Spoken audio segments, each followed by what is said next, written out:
Bueno, primera parte del mapa y el territorio. Tenemos varias cosas para pensar, ¿no? Empieza diciendo el narrador que los estudios de Shedd se basan en el concepto de figuración. Vamos a ver que todo el tiempo hay una gran puesta en abismo con respecto al arte poética de Shedd, que sirve para pensar el arte poética de Houellebecq, que sirve para pensar el arte poética del realismo en general, ¿no?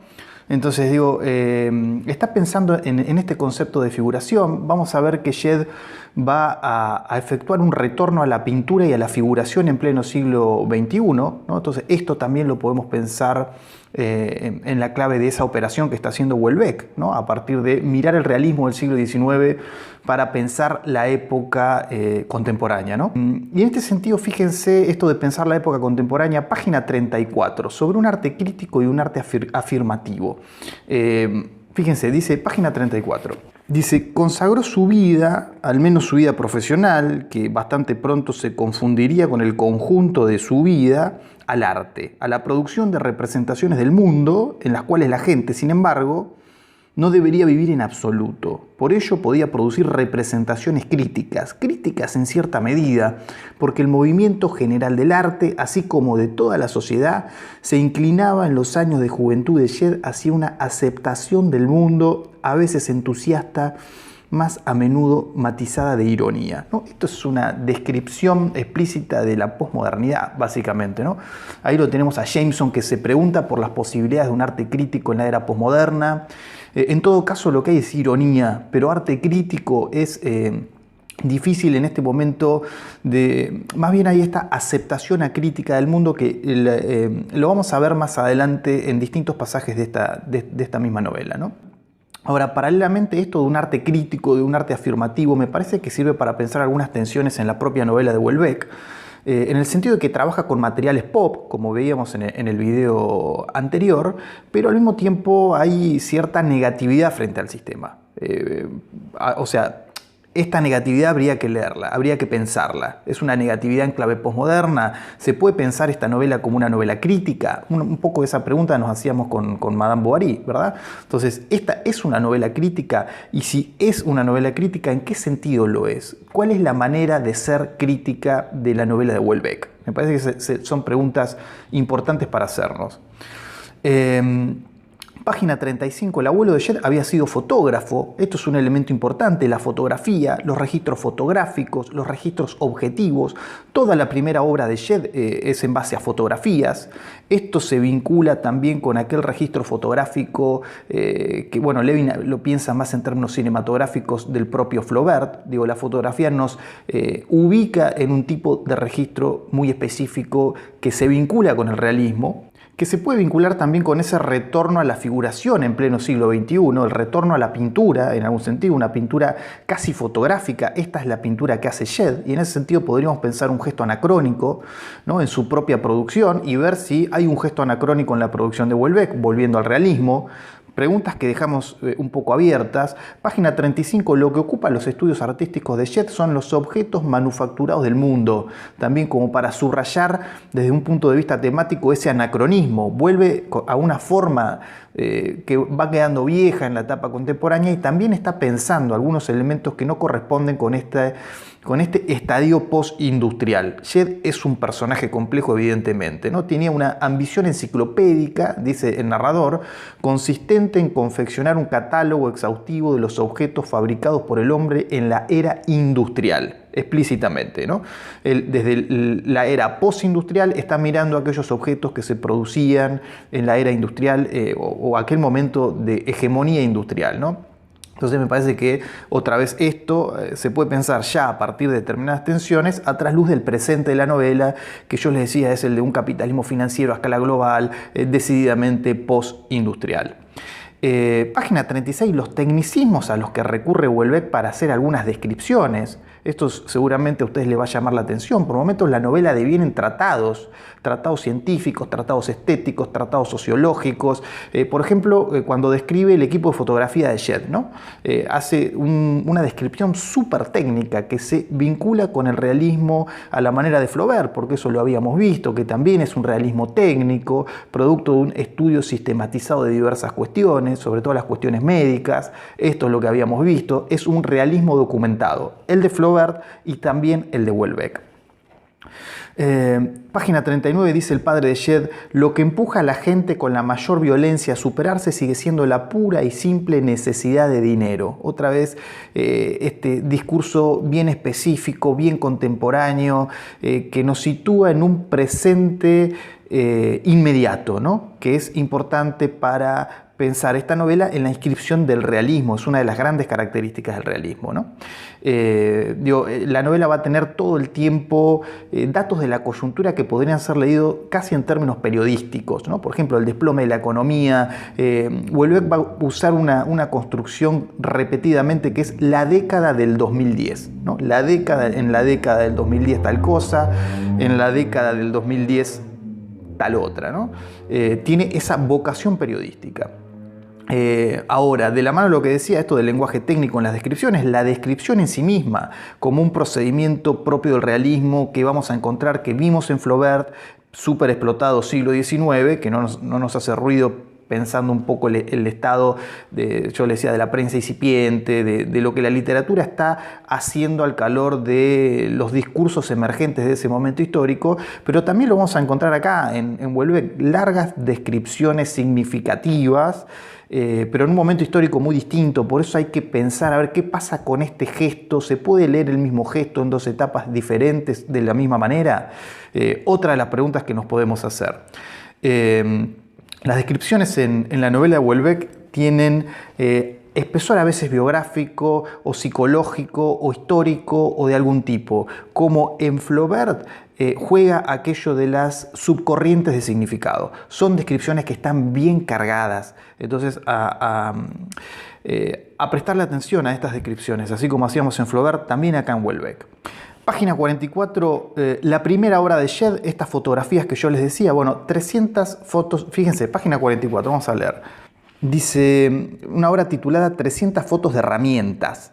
Atestiguaba una asombrosa madurez estética. Para no realzar el brillo de los metales y el carácter amenazador de las formas, Shed había utilizado una iluminación neutra, poco contrastada, fotografiado los objetos de ferretería sobre un fondo de terciopelo gris medio. Presentaba así tuercas, pernos, llaves inglesas como si fuesen joyas de un resplandor discreto, ¿no? Esta es la obra de juventud de Shed, es una obra desapasionada, con un grado fuerte de literalidad, pero también con perspectiva histórica, ¿no? En ese sentido, yo me pregunto, ¿puede funcionar como un arte poética que pone en abismo el de la propia novela? Sobre todo en estos elementos neutros, estos elementos medios. Arte poética de la novela que tiene los ojos puestos, como hipótesis de lectura, en el realismo del XIX. Esto de la obra de Shed, haciendo alusión a la obra de Houellebecq, haciendo alusión a los postulados del realismo, lo vamos a encontrar una y otra vez. Dice en la página 45, la obra de Shed es un homenaje al trabajo humano y su objetivo es hacer una descripción objetiva del mundo. Acá aparece este elemento de la objetividad que va a aparecer y reaparecer también en la novela y que, bueno, con Auerbach no tengo ni que decirles que es la principal característica del realismo en Flaubert, ¿no? O sea, la hipótesis es, Houellebecq está mirando a Flaubert específicamente como su gran tradición nacional. Esa es la pregunta. Para actualizarlo y, por supuesto, hacer otra cosa, hacer esta apropiación de esos postulados y un leve desvío, porque la época es decididamente otra. Bueno, signos de interrogación.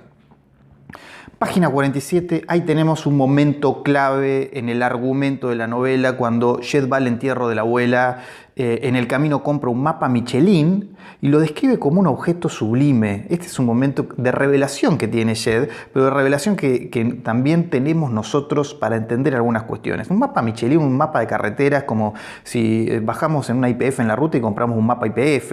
En algún momento había mapas de este tipo, ¿no? Que están las rutas, están los restaurantes, dónde están las estaciones de servicio, un mapa de carretera.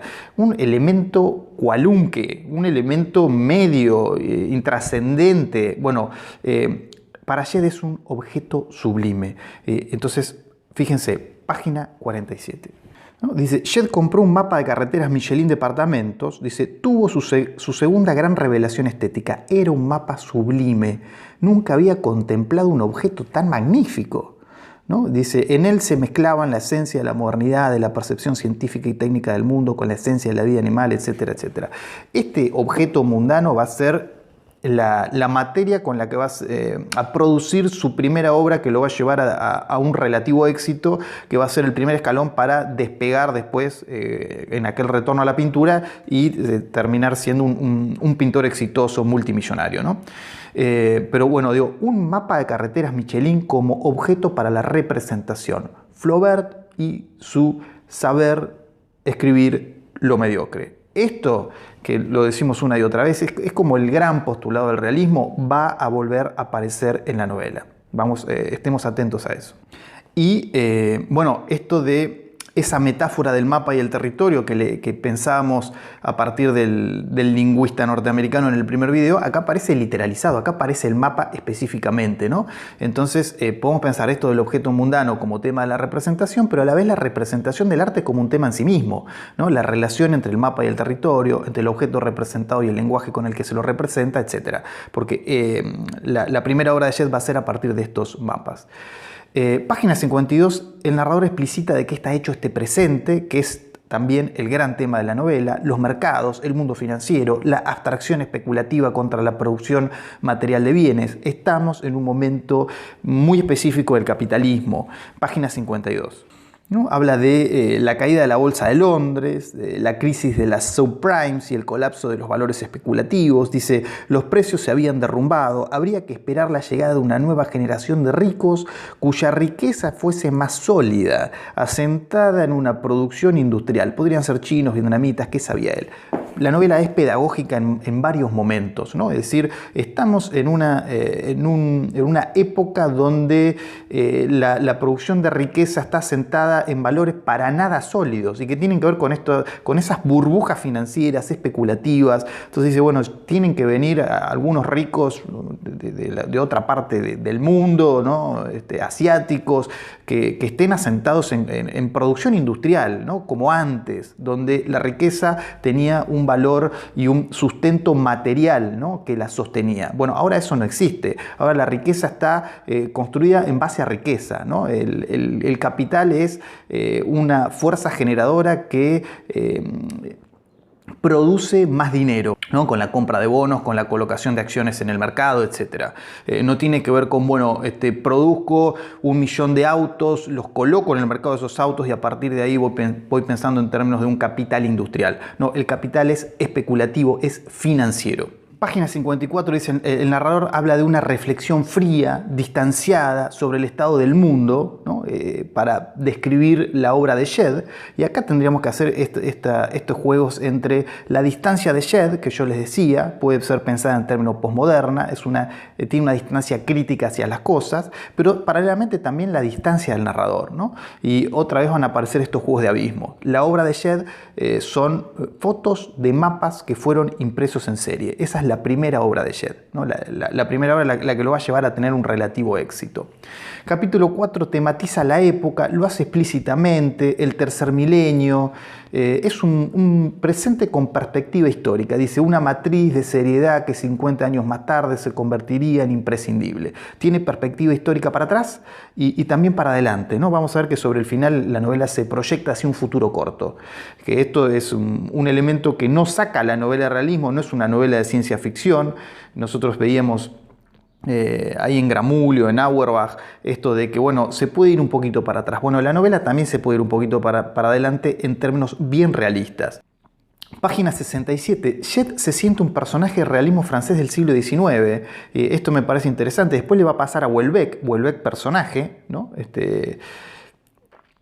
Me parece importante para sostener la hipótesis de vincular a Houellebecq escritor, no Houellebecq personaje, Houellebecq escritor con Flaubert. Me parece que hay guiños adentro de la novela que explicitan un poco esta tradición y tendremos que estar atentos a estos momentos. Página 68, aquello que decíamos en el video anterior, la hipótesis de pensar al arte visual, al arte plástico como microclima, micromundo que refleja especularmente el capitalismo financiero, el capitalismo especulativo, ¿no? Un poco ahí en ese juego de palabras. A partir de este personaje Marilyn que hace operaciones comando, ¿no? Entonces el sistema del arte aparece como un sistema a imagen y semejanza del capitalismo financiero con sus operaciones de mercado, sus operaciones de prensa, como para entender qué es aquello que yo decía en el video anterior, ¿no? Lo podemos ver ahí fijado en la página 68.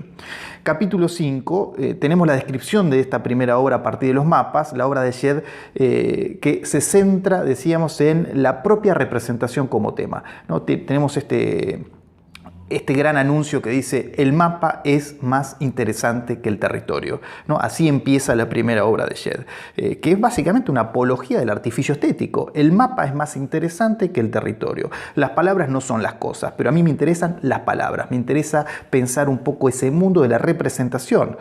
Otra vez, para pensar en términos de un arte poética realista. Cuando digo una apología del artificio estético, Shklovsky, por supuesto, y el formalismo ruso, ¿no? El arte como artificio.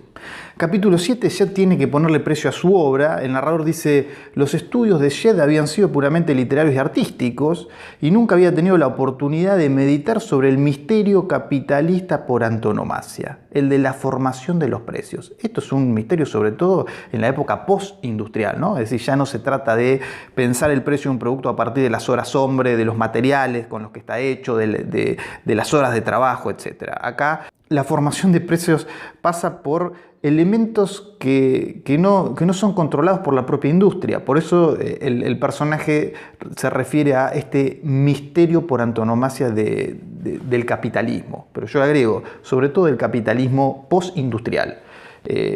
Yo digo financiero, pero digamos postindustrial, ¿no? El capitalismo industrial tiene que ver con aquella riqueza asentada en valores sólidos, a partir de una producción industrial. Entonces ahí la cosa de la fijación de precios está un poco más clara.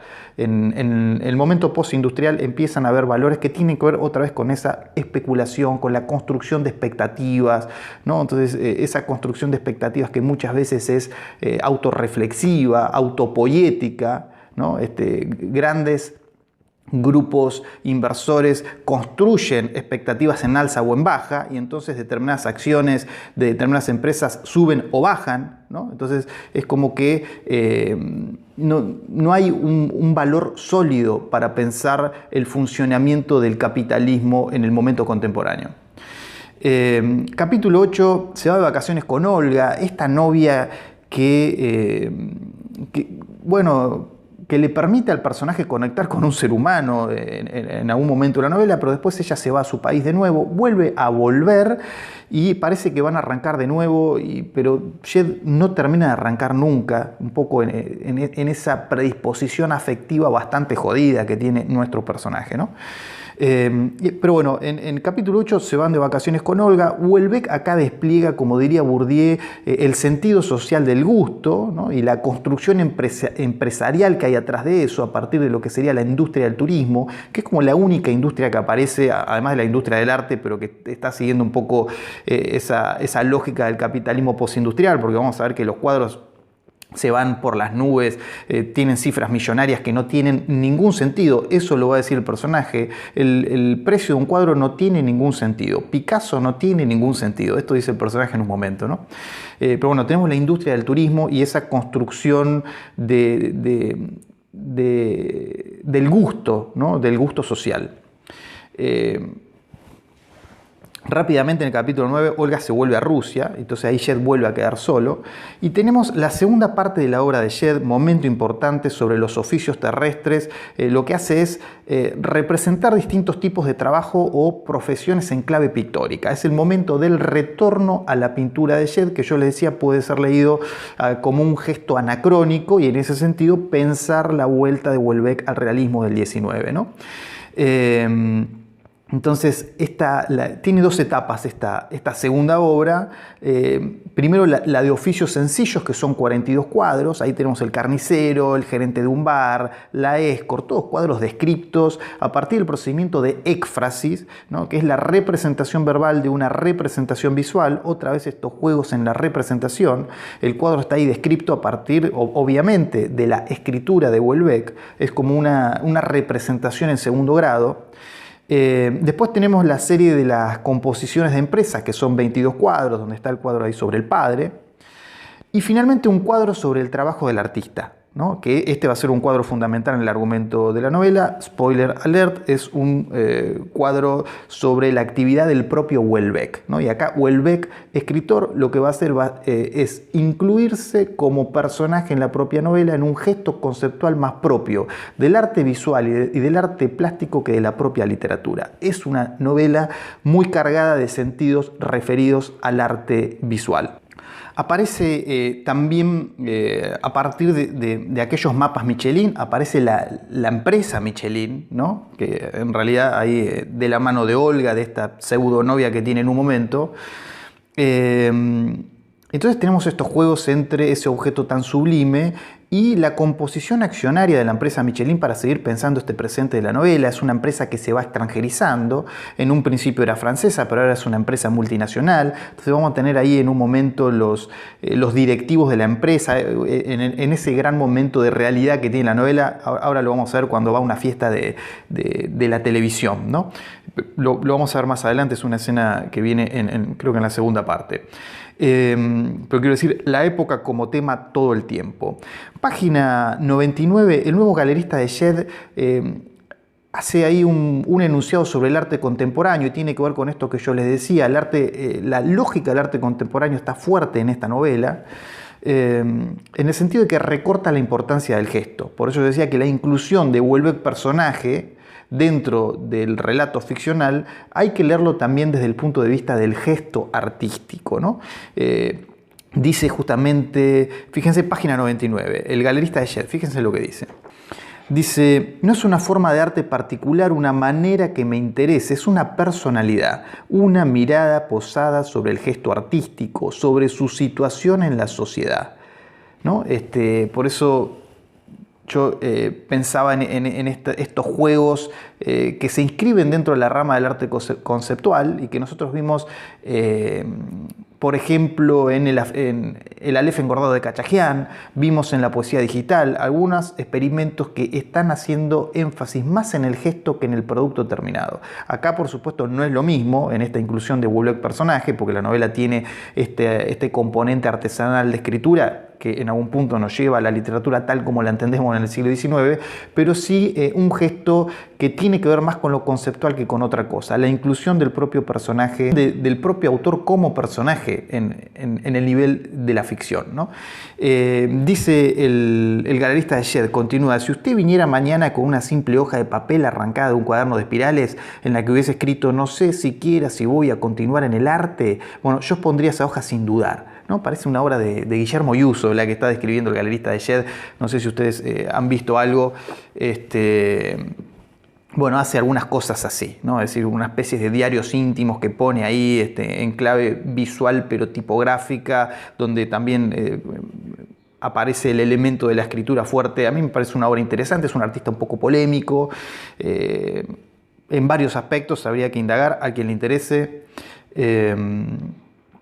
Yo vi una obra de Yuso ahí en Ruth Ben-Sakar, me pareció interesante. Página 99, acá hay una descripción que también es importante para pensar la época y para pensar este vínculo entre el arte visual y el capitalismo financiero, o capitalismo postindustrial, digámoslo así. Esta imagen de las fábricas reacondicionadas a salas de exposición, ¿no? Son representativas de un tipo de sociedad que se va constituyendo, ¿no? De una industrial que va quedando como rémoras, ¿no? De las fábricas que aparecen como grandes monumentos abandonados, una faceta industrial pesada, a otra donde el valor está puesto en otro lado. Entonces, esas grandes fábricas ahora son reacondicionadas a a salas de exposición de arte contemporáneo nada menos, ¿no? Y en este sentido yo decía Ruth Ben-Sakar, por eso en Buenos Aires podemos pensar esto, incluso Ruth Ben-Sakar en Villa Crespo, la Galería Barro en La Boca, son grandes galpones que en un momento tuvieron una función industrial y que hoy son salas de arte contemporáneo, ¿no?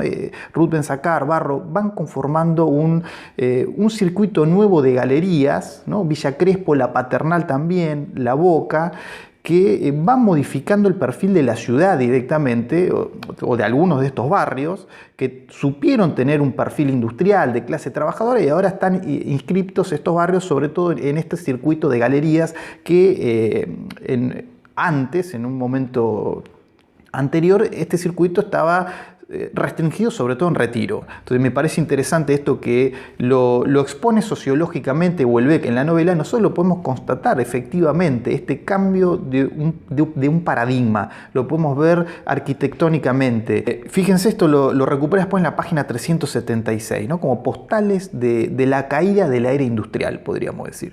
Dice, la mayoría de las antiguas fábricas siderúrgicas habían sido transformadas en centros de exposiciones. Y dice más abajo, ayer le había impresionado entonces la densidad amenazadora de los bosques que rodeaban las fábricas al cabo de apenas un siglo de inactividad, ¿no? Estas rémoras que yo le decía. Solo habían rehabilitado las que podían adaptarse a su nueva función cultural. Las demás se desintegraban poco a poco. Aquellos colosos industriales donde antaño se concentraba el grueso de la capacidad productiva alemana, ahora estaban herrumbrosos, medio derruidos, y las plantas colonizaban los antiguos talleres, se infiltraban entre las ruinas y las envolvían gradualmente en una selva impenetrable, ¿no? Tenemos estas grandes fábricas abandonadas que empiezan a cumplir una nueva función en un nuevo tipo de sociedad. Se describe las distintas etapas de este retorno a la pintura de Shed, que ya lo hicimos recién, estos 42 cuadros más 22 cuadros más 1, que es el cuadro sobre el trabajo del artista, que yo les decía son 65 cuadros en total, con este cuadro que va a representar el trabajo del propio Houellebecq, ¿no? Pero fíjense en la página 78, ahí sobre el cierre de la primera parte, lo que dice este ensayista chino Wong Fu-Ching, ¿no? Que estudia la obra de Shed, y fíjense cómo esto puede funcionar como puesta en abismo a través de la propia novela. Dice en la 108, dice, deseoso de dar una visión exhaustiva del sector productivo de la sociedad de su tiempo, Shed Martin, en un momento u otro de su carrera, debía necesariamente representar a un artista, ¿no? Si esto no es lo que está haciendo el propio Houellebecq, incluso lo hace de una manera más efectiva que Shed Martin, porque Shed Martin, para representar su propia época, está haciendo otra vez, en la lógica de ese gesto un poco anacrónico, representando un escritor, ¿no? Habría que ver si un escritor se puede pensar como representativo del siglo XXI. Bueno, Houellebecq está tomando un artista visual, un artista plástico, y ahí la cosa me parece que, o sea, lo que dice el ensayista chino con respecto a la obra de Shed me parece que le cabe más a la obra del propio Houellebecq. Houellebecq, para pensar la época, lo que hizo fue elegir un artista visual, un artista contemporáneo que por el transcurso de la existencia, ni siquiera porque lo haya decidido demasiado, fue derivando en ese perfil de artista empresario, de ese perfil de artista empresarial, un poco de la mano de Jeff Koons, un poco de la mano de Damien Hirst, ¿no? Y entonces el mundo del arte es un pequeño mundo a imagen y semejanza del mundo financiero, en el sentido de todos estos aspectos que ya fuimos nombrando. Me parece interesante remarcar esta cita. Fin de la primera parte, hacemos un corte y seguimos con la novela de Houellebecq.